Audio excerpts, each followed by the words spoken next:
Good morning. My name is Lieutenant Commander Towers. I am a member of the faculty here at the Army-Baylor program. I arrived last August and have genuinely enjoyed my time so far on the faculty.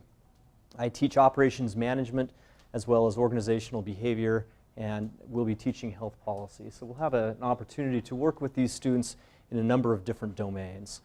My intent in speaking to you today is to just give you a little bit more of a sense of what this competency model really is and why it is that we use it. From what I understand, several of you have already been part of the Army-Baylor program, either as a student or perhaps you have hosted one of our students in your program before. And if that's been relatively recently, then you will have most likely seen some version of this competency model in the past. So my hope is in talking about this that if you haven't seen it before, that you'll get a better sense of what we're trying to do in applying it. But if you have seen it before, it might fill in some of those blanks that you weren't sure about. And feel free as we go along to ask some of those questions if you have them. Here's our agenda today. We'll talk a little bit about the drivers of competency in our education process, some of the competency basics. We'll talk a little bit about this JMESP, Joint Medical Executive Skills Program, that's transitioning to this new acronym. On some level, that's just branding. I don't know really what the driver is. We have, I guess the point is, moved over the years trying to evolve this program to be more and more effective in what we do. And along with that comes sometimes a name change to better capture really what it is that we're trying to do here, which is to create leaders. Not necessarily academics, people who can recall knowledge, but really, truly create leaders that can make a difference in their organizations. We'll talk about how that connects to our program specifically.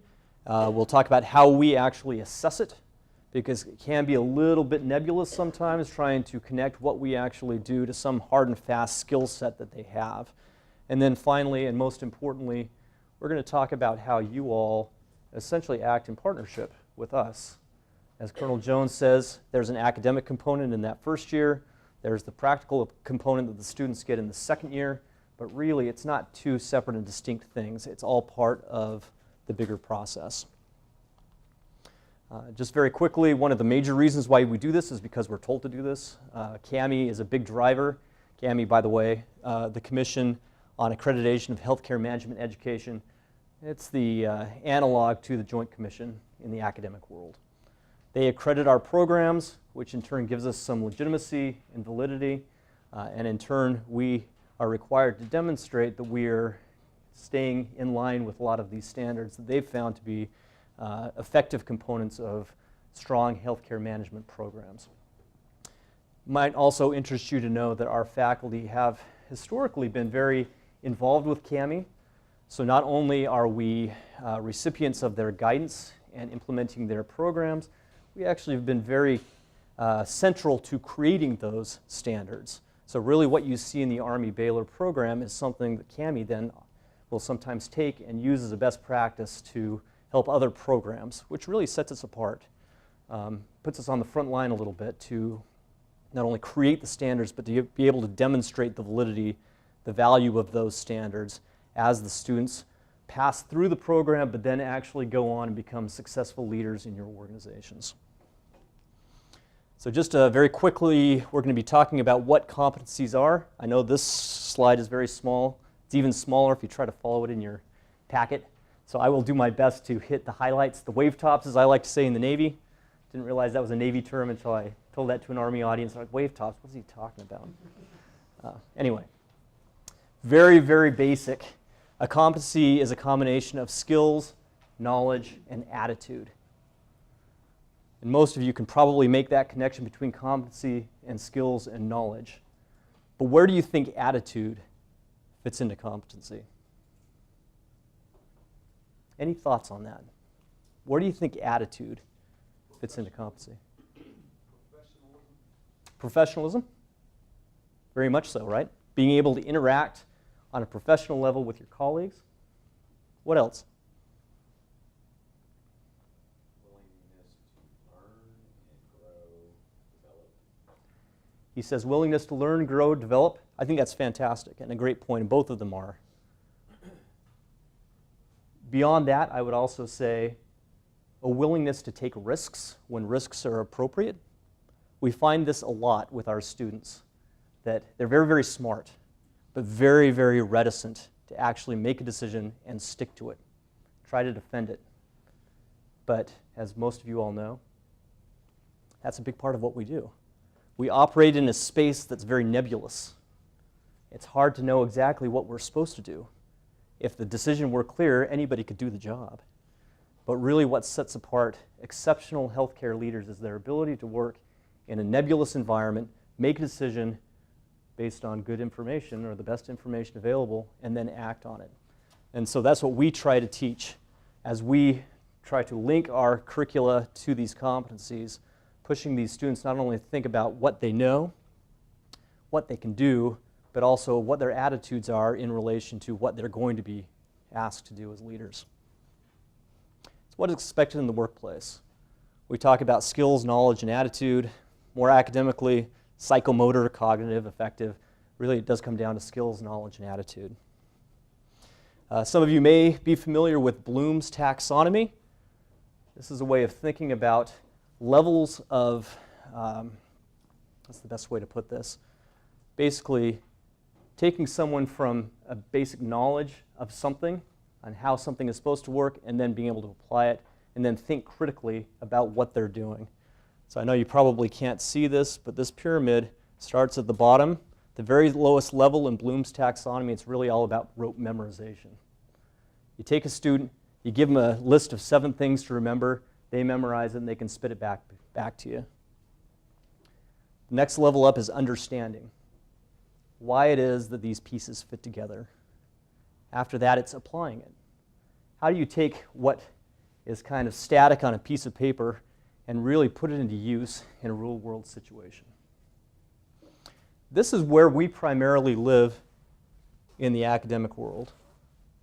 Though I push my students to think critically and creatively, that's the objective, much of what we do in academia is necessarily constrained to those bottom 3 levels. And as you'll see when we go through the competency model, that we're pushing our students at the very least to be able to get to this level on a lot of these competencies. How do you apply what it is that we're teaching you?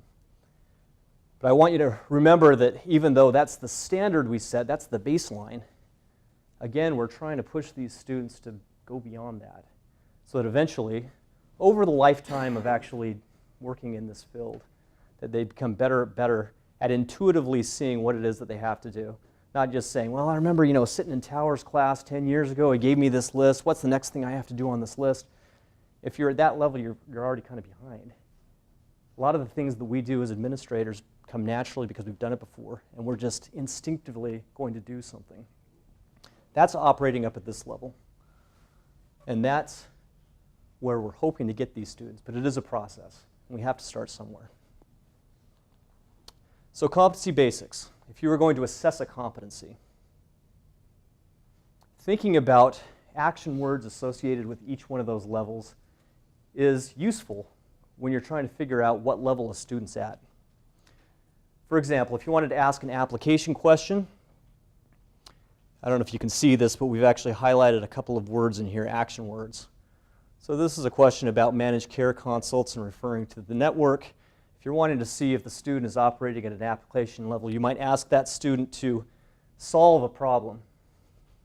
Or use, in this case, if we know they were taught in the principles of Lean Six Sigma, you might actually ask them to use Lean Six Sigma methods to fix a problem or address or solve a problem. Whereas at the knowledge or understanding level, you might just say, okay, how would you use Lean Six Sigma, or what do the list and describe the different phases of the Lean Six Sigma methodology? So if any of you are LSS black belts, you might say, give me the DMAIC model. Tell me what each one of those pieces are. But at the application level, you might say, use a DMAIC model to actually come up with a solution for this problem. We cluster our competencies under 7 domains. As you see here, military, medical, leadership, organizational management, health, law, and policy, health resource allocation, performance measurement and improvement, individual and organizational behavior, and ethics in healthcare environment. Again, very difficult to read, but I wanted to point out, this is kind of where I live most of the time, up in this area here. Leadership and organizational management competencies. That's my field in the courses that I teach. And so within that domain, there are certain competencies that I try to direct my coursework toward. Things like strategic planning, organizational design, decision-making, change management, leadership, and as Captain Downs said, the new one, high reliability. Are you all familiar with the concepts of high reliability? Okay. We've talked about it a lot in recent years, trying to achieve better outcomes in what is essentially a very, very risky environment that we operate in. But then the question is, all right, well, that's good that we're talking about things like decision-making, but how in the world do you know if your student is better at decision-making after the first year than when they started? That's still pretty nebulous, right? Are you a better decision maker? Well, what I like to do is, when possible in my classes, I like to structure my coursework and my expectations around putting these students into fairly ambiguous situations and pushing them to make decisions. And this is really uncomfortable for them. They say, Commander Towers, just tell me what I need to know, and then I'll spit it back out to you and we're all going to be good. I say, well, yeah, that's the knowledge, and that's that lower level. Let's try to push it a little higher. Let me give you a scenario, and my expectation for you is that you come up with a solution. And there's not one right solution here. That's hard. But it pushes them to think, all right, well, I'm not constrained by what's expected of me or what I need to tell you. It's, I've got to come up with my own ideas on this, and more importantly, come up with the reasons why I selected this particular course of action. And it's been great to see. But I would say even at the end of the second residency year, we still see some of these students being a little bit cautious about wanting to take a stand. So the last part of their portfolio write-ups, they're expected to say, here's my recommendation. And some of these recommendations are still pretty lukewarm. Maybe it might be a good idea if they kind of think about this. And we say, no, just take a stand and make your recommendation. Might be the less obvious or the less, maybe people didn't think about that, and it'll be brilliant. Or it might be the other way, and people say, oh, that's not very useful. But either way, you've taken a stand, you get their feedback, and you adjust course, and we work together as a team to get better. That's really what it's all about. Again, getting back to attitudes. The attitude as a competency, as an element of competency, is key here. If you were to go into the documentation for this program, you would see that these competencies have specific things associated with them. I just picked one here: quality management and performance improvement.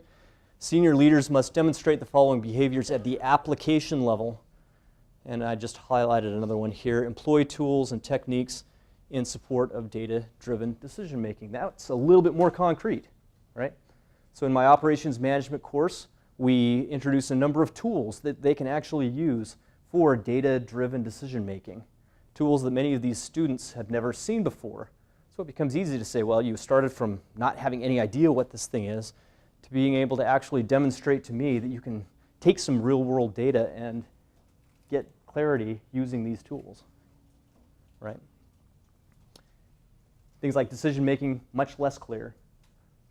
But at the end of the day, having this model allows us to be able to work off a common sheet of music. In fact, I don't know how many times Major Price back there in the back and I have talked about, how do you measure this stuff? Well, it's hard sometimes, but at least we're having that conversation.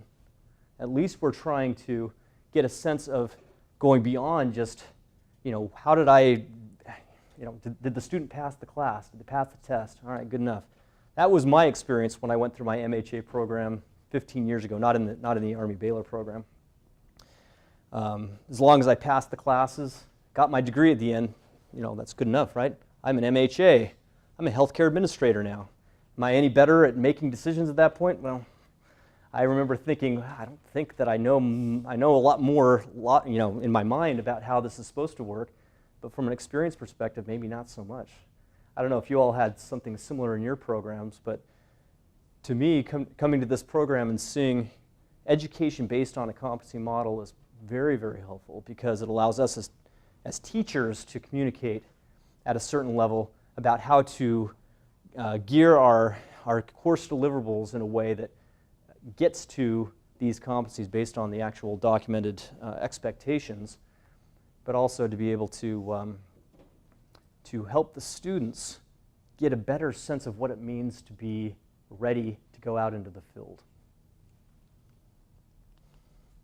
This is an eye chart, and I'm not expecting you to see anything on this, but this was actually a poster that was done by some of our past faculty members on the value of the competency-based education implementation. Some of you have seen this. Have you all seen the bear before? Those of you who have had residents? Good. That's another acronym that stands for what? Baylor experience. Anyway, it was a way to take bear, our mascot, and actually make it. Point is that it was actually, it's really a self-reflective tool. They put in their own values on a scale of 1 to 10 on how competent they feel in those domains. What's the inherent challenge with that, though, right? You've got students who are going to be perpetually, they're going to be hard graders, and they're going to live down in the 1, 2, 3 range. Then you got some who are like, yeah, I don't feel like I know what I'm doing, so I'm going to be in the 4, 5, 6 range. So the value of this isn't in the actual number itself. The value is in how those numbers shift over time, regardless of where the starting point is. And so what you'll see when you get a chance to see one of these bears is that each one of these column headings here is a course that we offer in our program. And those courses are going to be mapped to competency domains. So here's the ethics and the healthcare environment domain. There are 3 specific competencies underneath. These competencies, for example, are going to be mapped to this course, Healthcare Ethics, taught by our chaplain. And so this individual, hypothetical individual, said, all right, well, after having taken the course, I feel like I'm about a 4 on these things. And our expectation in thinking about this course, based on the letters you see up here, is that we would expect the students to have a knowledge level, K for knowledge, as opposed to over here, there are 3 A's referencing those 3 scores there, where we are pushing the students to have more of an application level of familiarity with the competency. And as you will see here, there are some cases where more than one class addresses the same competency. And so these are listed chronologically over the course of the academic year.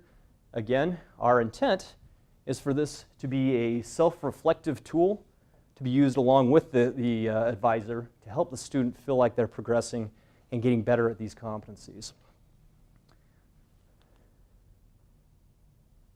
So your role as preceptors, how do you connect to this? Well, some of you have seen, in fact, I think I've got some of you have seen your version of this, which is actually an extension of the one that we've been using. Same idea, where you've got different competencies, and then we attempt to tie those competencies to specific projects that the students work on in your organization. So the idea being that, again, we're not just working in isolation, in a vacuum with the things that we do, that we really try to put a lot of thought on the front end to why it is that we're asking the residents to do certain things in your organization, and then tying some competency or competencies to that particular job that you can then track from the beginning of the project to the end. Are they better at doing this than they were when they started? So your role as the preceptor is to try to get these residency rotations set up in a way that will facilitate that. Include all areas of the organization and other opportunities where you can that provide a deeper understanding of your hospital or system and broadens their perspective And then again, the projects, what they're going to have to do in your residency is come up with 3 meaningful projects that they're going to complete and then write about. At least 3. We say at least 3. They can do more than that. They're going to be writing up 3 of them, as well as a best practice. If you're not familiar with what our expectation is there, in addition to those 3 projects, they'll write up a report about something that your organization maybe has already done or is in the process of doing that maybe they didn't take the lead on, but is nevertheless as a best practice that they can share with us and with their fellow students. These projects provide an opportunity to achieve application-level competency development. Again, that's the baseline standard we're shooting for. But inevitably, these will, hopefully at least, push the students to think more critically and creatively as well. And then focus on a broad range of competencies. You'll see at the bottom of this, I talked about students writing a reflection and competency assessment. Really, how they go about it through the course of the residency is largely between you, the resident, and the faculty advisor on what makes the most sense to report back on what they're doing. It's more important to think about what the projects are, the effort to get these students as exposed as you can to a lot of different things. 'Cause some of them will come in and say, well, I'm naturally this, and these are the kinds of things I want to do. And that's okay, maybe for one, but this is a great opportunity to push the students a little bit. Say, yeah, you came out, you're not real strong on finance.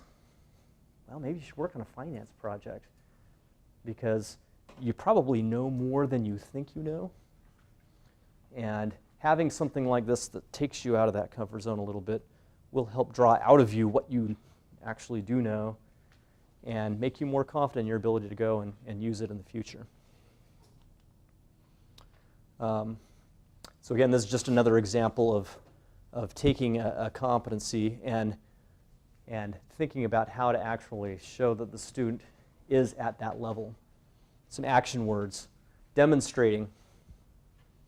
So in this case, demonstrating the appropriate use of Lean Six Sigma methods. Interpret. Develop. Implement. Manage.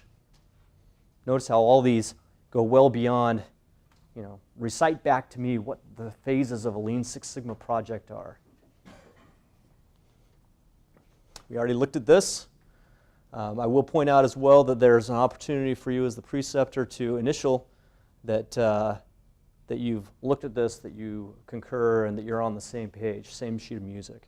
And as your residents go through their residencies, we as faculty advisors will maintain a communication with you, normally about quarterly, I think, at least, but certainly as needed to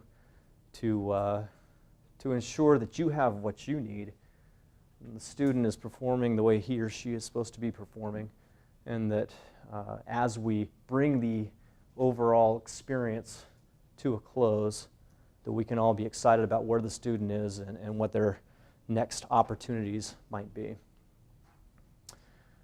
So our recommendations to you, if they don't show you their bear, ask for it. Just say, hey, tell me about your bear, and have them explain what the elements of the bear are. The more they're owning that, the more useful that tool will be. Assess areas of strength, but again, select student projects on a basis of demonstrated areas of weakness. It may not be their natural inclination, but if approached the right way, they can really see the value, and you all, you can do whatever you would like to do with your residents. They're your labor, but in the essence of trying to, in the spirit of trying to make this a really strong partnership, working together to get them the best opportunity possible is what we're shooting for. And then utilize those core competencies to think about how to approach those projects, because some of them are going to be projects that they work on their own. Others might be one piece of a larger project that you all are doing. And how you inject that student into that particular project is going to be, or should be, considered based on what it is that they're going to get out of it.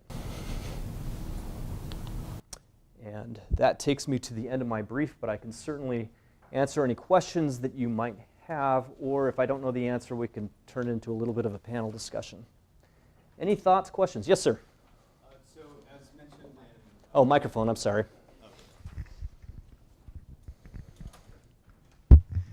As mentioned in Colonel Jones's presentation, there is an increased focus on readiness now, right, moving forward. Would you suggest that we tailor the residency, at least a portion of the residency or a portion of one project towards readiness, to kind of give you guys something that you can then take back to the center and school and say, hey, this is what we're doing to kind of fulfill that requirement?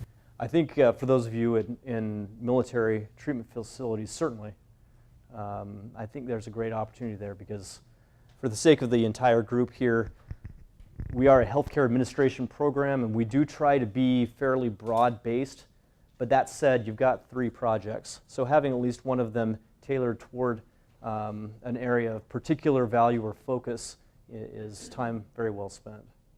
Sir. And I'll kind of speak to that one too. So thank you, Jared.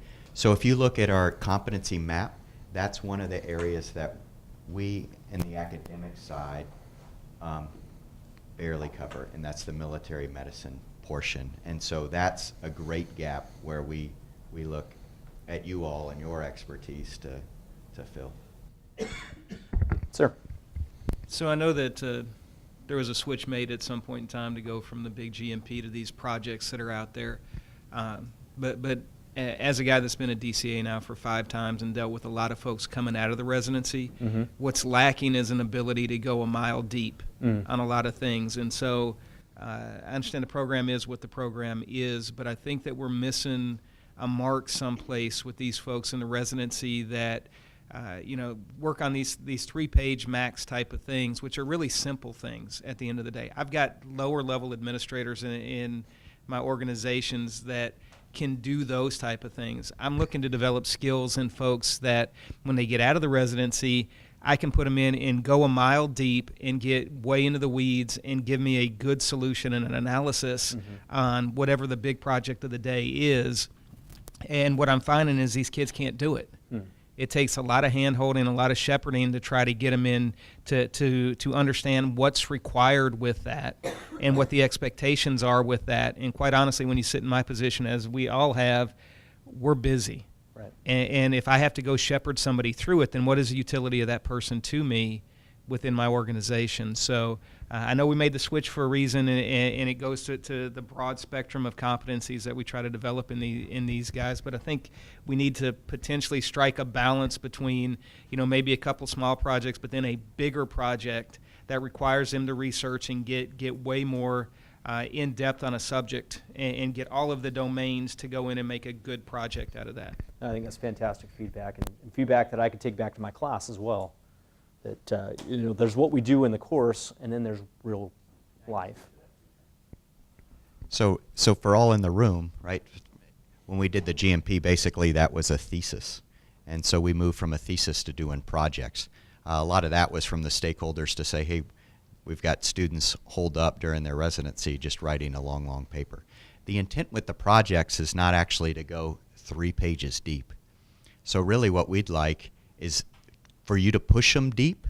They just have 3 pages to discuss, that area that they, just to hit the wave tops or the highlights. No, it's that 3 pages is basically really an abstract of what they did. That's really what our intent is. It's not to say, hey, you're only going 3 pages deep. But that is great feedback because really what we were wanting to do and why we made that change is to ensure that they were helping the facility and were out in the facility doing real world problems as opposed to, more of the thesis driven, more academic effort. And that was our attempt and really the move to make sure that they were getting ready to be executives. But the 3 pages, I really would appreciate you all taking them pretty deep. They just need to take a portion of that deep part just so they understand, hey, if I've got just a little bit to brief this complicated problem, I'm only going to get 3 pages or 10 minutes, 5 minutes with the command team, the C-suite, to give the information back. And that's a great point, too, that, again, these students are coming to you. They're yours. Your residency doesn't have to look like his residency or her residency. Lay out expectations on the front end. It's okay to say, and you probably already do this, sir. I'm guessing you probably already do. But look, we're looking for you to be deeply involved in what it is that we're doing. Go beyond just getting the assignment done. Colonel Jones, your point about the portfolio write-ups. As part of my class, I actually had the students go through an exercise where they had to write one of these as practice. And it was really remarkable to see how much they struggled. It's harder to write a short paper than it is to write a long paper. Not just to get the words down, but to write a good paper that's 3 pages long. That's really the challenge, and it pushes the students to focus more than they might otherwise do. But your point is well taken, that there is a potential for them to view their work in the organization in terms of 3-page write-ups, and that's not the intent, maybe the outcome, and we can do our best as faculty advisors and yourselves as preceptors to lay out the expectations from the beginning. Sir? Just a caveat on this. What I've seen from the recent graduates is it's great they can come up with these projects and they can come up with answers, but that's the easy part. Mm-hmm. The implementation, the execution of those projects is where they're lacking. Yeah. And having to get the buy-in. And that was something that you had in the GMP, where you had an entire year of having to work with other people, garner partners, explore all the different stakeholders, and then actually implement that Mm-hmm. project. Right? That was really the value, I think, of the 1-year GMP. The other thing from the readiness thing, I would argue that every one of these projects has something to do with readiness. Everything that we do in military medicine should have something to do with readiness. If it's taking care of family members or retirees or whatever it is, it still directly relates to readiness. We're taking care of a retiree. It's the medically ready, the ready medical force. Mhm. It's getting experience for our surgeons and our nurses, et cetera. It's also, maintaining that trust of the public. People Mhm. want to join the military. Well, what benefit do they get out of it? Yeah. Well, we're going to take care of you for the rest of your life. And that's one of the other things that directly relates to readiness. So I would say that every single project that they do, you should have them have some kind of focus on that as well, added into the project. Sir, if I could dovetail off of that too. Not that every person going through the program is a 70 Alpha or anything like that. We've got many different folks. But we've been charged to map out critical combat task lists for each one of the AOCs that are out there. And I think the program has a great opportunity to inform some of those tasks with dialogue with senior leaders out there to flesh these things out. And I think that hits the readiness piece, because there are several AOCs that want to go into TDA, fixed facility healthcare, and they want to contribute in those domains. But when you look at their CCTLs, it's all about what am I going to do in a med brigade, et cetera. Mm-hmm. There is a component that we can map, I think, very successfully into those tasks that are out there. And I think a lot of it probably should come from y'all as far as, hey, these are the tasks. Some of it's on the feedback and on the core competencies that are in there. But that would actually probably be a great project for a resident to do, is to work on those type of things. But I think there is some synergy with that. And it works well for those going to MTFs, certainly. Mass Gen, for example, I think you're from Massachusetts General Hospital. Obviously, that's not necessarily the same, but you may have some. So just for clarity, he's talking about trying to prepare our administrators to function in a military environment and a readiness, keeping doctors ready to deploy, keeping soldiers ready to deploy. But there may be some analog in the civilian world that from an emergency management or there are a number of different ways that this could be tackled. But I think one of the values of our programs, though, is the fact that we have enough of a broad base of residency sites that they can be very, very different, but yet nevertheless value added. But the key component is always going to be the role of the preceptor and feeling empowered to make some of those decisions about leading the course of that, as opposed to the faculty or the student doing that. One last comment from Colonel Gilson, and then we've got to move on, unfortunately. I just wanted to make sure we didn't get too focused in on 3 projects. I encourage my advisees to get involved in as many projects as they can, and then to write up their top 3 or the 3 strongest projects. Sure. So they should be doing a lot of different things during their year. And actually, one more comment, and then we'll. Yes? Is there any kind of standardized framework template for the students For the projects? For the write-ups? Yes. Actual project? It- As a guide? For the projects themselves, not so much. It's really open-ended as far as how the projects are run, but how it's written up is listed out in the residency guide. There's a very, yeah. Do you have? I think you might have one of these on your desk. It's a, yeah, this one right here. It's actually in here. Specifies the sections they need to write up and all of that. And I would encourage all of you, after now having read a batch of residency project write-ups, some were very good, others were really kind of lacking, and that's a more reflection on the student than anybody, but I would encourage you all as preceptors to read that before it gets sent on. Not as, you know, your job is not to proofread, but it is an opportunity to help the students get better, and then everyone benefits in the end. That's exactly what I was looking at, for something like this. Yes, sir. Any last questions? All right, thank you very much.